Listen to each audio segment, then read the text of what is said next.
मोहब्बत की जरूरत पाठ तो रात के 3 बजे तक मुझे नींद नहीं आ रही थी और बालाखिर में मजबूर होके अपनी बहन के कमरे में गया ताकि मैं ऐस्ता से अपनी बड़ी बहन को उठा के उससे बात कर सकूं। मैं उस कमरे में आया तो हल्की सी रोशनी वाली लाइट चल रही थी। मेरी सारी बहनें सो रही थी। फिर मैंने अपनी बड़ी बहन को देखा तो वो कमरे में नहीं सो रही थी। मैं बड़ा हैरान हुआ कि मेरी बहन रात के उस वक्त कहाँ जा सकती है। मैं बहर सैन में आया। हमारा बाथरूम सैन में ही बना हुआ था। मैं बाथरूम के करीब आया तो मुझे हल्की सी सरगोशियों की आवाज आ रही थी। मैंने जो बाथरूम के करीब से आके सुना तो वो मेरी बहन की आवाज थी जो किसी को कह रही थी कि जल्दी करो वरना कोई आ ना जाए। कोई बंदा था, वो रहा था कि रात के 3 बज रहे हैं, इस वक्त कौन आएगा। तुम परेशान ना हो, मुझे सुकून के साथ करने दो। फिर मैं बाथरूम का कोई सुराग ढूंढने लगा ताकि मैं इंद्र उन दोनों को देख सकूं कि आखिर अंदर चल के आ रहा था। फिर बाथरूम के रोशनदान से जब मैंने अंदर देखा तो वो दोनों एक दूसरे को सुकून दे रहे थे। वो हमारे मोहल्ले का ही था, मेरी बहन को सुकून दे रहा था। मुझे काफी गुस्सा आया। मैं परेशान हुआ कि क्या करूं और फिर मेरे दिमाग में एक तरकीब आई। मैं वापस बाथरूम के मेन दरवाजे पे आया। मैंने हल्के से कहा कि कनीज, मुझे पता है तुम इंदर हो और तुम्हारे साथ कोई और भी है और मुझे ये भी पता है कि तुम लोग इंदर क्या कर रहे हो। तुम दोनों की भलाई इसी में है कि ऐस्ता से दरवाजा खोलो, घर में कोई शोर सुन के जाग ना जाए और शोर मत करना।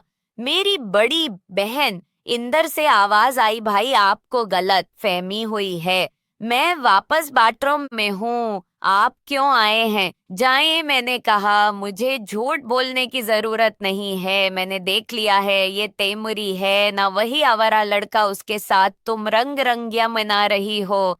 तुम्हारी भलाई उसी में है कि दरवाजा खोलो वरना मैं अम्मी और अबू को उठा के आ जाऊंगा। अभी फिर कनीज ने कहा, भाई आप किसी को ना उठा के लाएं, मैं दरवाजा खो रही हूँ। और फिर ऐस्ता ऐस्ता कनीज ने दरवाजा खुला। वो लड़का तेमरी वहां से भागने की कोशिश करने लगा। मैंने कहा, खबरदार तेमर, जो तुम यहाँ से हिले भी वो रखा रहा। और मेरी बहन, फिर मैंने बहन पर झूठ मोट का गुस्सा किया।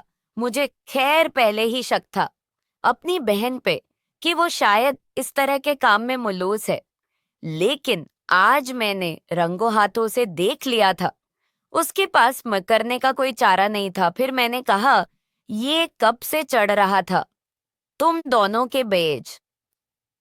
फिर मैंने अपनी बहन से कहा कि तुम तो बड़ा कहती थी कि मैं अपने शौहर से मोहब्बत करती हूँ, उसी लिए मैं दूसरी शादी नहीं कर सकती। ये काम तो तुम बड़े शौक से कर रही हो। फिर मेरी बहन मुझसे कहने लगी, यूसुफ, जो कुछ भी हुआ अनजाने में हुआ, मेरी उसमें कोई गलती नहीं है, मुझे माफ कर दो, यहाँ से चले जाओ। मैंने कहा, नहीं, आज तो तुम हाथ आई हो, मैं इतनी आसानी से तुम्हें कहाँ छोड़ूंगा। फिर मैंने उससे कहा कि यूसुफ, तुम क्या चाहते हो, खुदा का वास्ता है मुझे जाने दो। उम्मी और अबू को पता चल गया कि मैं तैमूर के साथ थी, वो तो मुझे जान से ही मार डालेंगे। प्लीज मेरे साथ ऐसा जुल्म ना करो, मेरा पर्दा रख लो।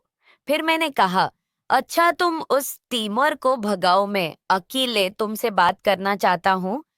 तैमूर पहले से ही बहुत डरा हुआ था, वो ये सुनते ही बाहर चला गया। उसने मेरी बात भी नहीं सुनी और फिर मैंने अपनी बहन को पकड़ लिया। मैंने कहा, जो तुम ये काम उसके साथ कर रही थी, चलो बाथरूम के अंदर मेरे साथ भी। वो कहने लगी, नहीं भाई, मैं आपके साथ नहीं करूंगी। मैंने कहा, तुम्हें करना ही पड़ेगा वरना मैं अम्मी और अबू को उठा के लाऊंगा।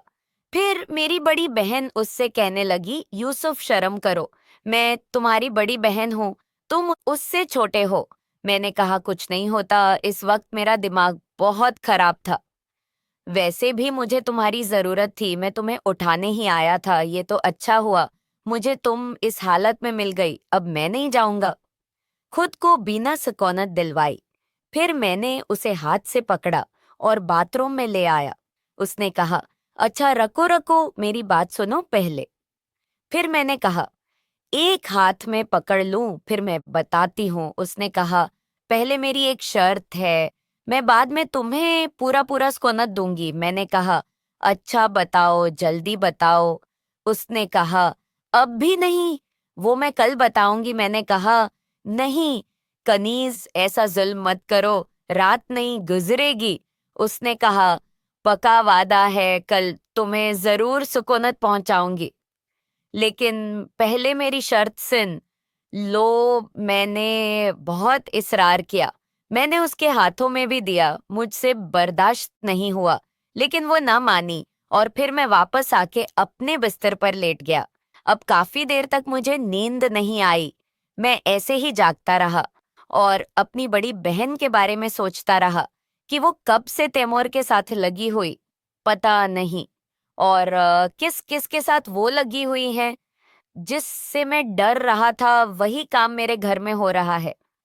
मैं उसी चीज से डरता था कि मेरी बहनें या मेरी उम्मी बाहर किसी के कहने में ना आ जाएं और ये काम ना कर ले। आखिरकार वही हुआ।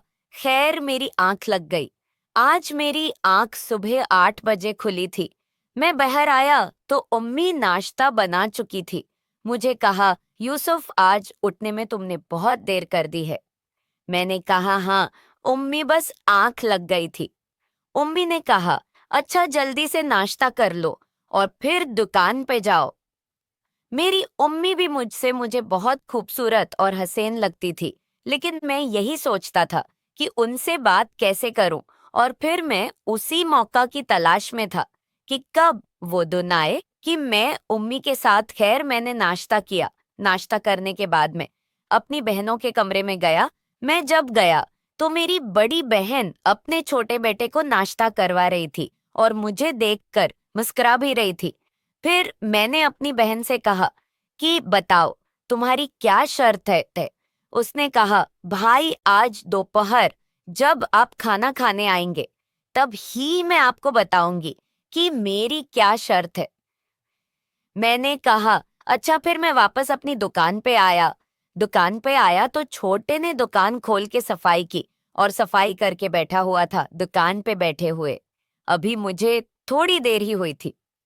मैंने जिसका जिक्र किया था कि हमारे गांव की एक लड़की है जिससे मैं मोहब्बत करता हूँ, उसका नाम आलिया है और उस मोहल्ले की सबसे खूबसूरत लड़की है। वो सोडा लेने के बहाने मेरी दुकान पे आई। मुझे कहा, यूसुफ मैंने तुमसे बहुत जरूरी बात करनी है, तुम्हारे पास कोई फोन है तो मुझे दे दो ताकि मैं तसल्ली से तुमसे बात कर सकूं, और फिर दुकान में बात नहीं कर सकती। मेरे पास एक बटनों वाला मोबाइल था। मैंने उसे वो मोबाइल दे दिया। मैंने कहा, जाओ घर जाओ। फिर जाके उसने मुझे फोन में कहा, यूसुफ मुझे तुम्हारी बड़ी याद आती है, तुम मुझसे मिलने की कोशिश करो ना, रात भर तुम्हें याद करती रहती हूँ। मैंने कहा, सुना मुझे भी तुम्हारी बहुत याद आती है, लेकिन ये गांव है, यहाँ कोई होटल वगैरह तो है नहीं, यहाँ पे हम मिलते। फिर आलिया ने कहा, मेरे पास एक तरकीब है, अगर तुम्हें अच्छी लगे तो। मैंने कहा, क्या बताओ। उसने कहा, मेरे घर के पीछे कपास की फसल लगी हुई है, अगर उस कपास की फसल में कोई बैठ जाए तो कोई उसे देख नहीं सकता। अगर तुम कहो तो मैं रात को वहां आऊंगी और तुम भी आ जाना। हम वहां पे एक दूसरे को सुकूनत से मिलेंगे। मेरा दिल तो बड़ा कर रहा है।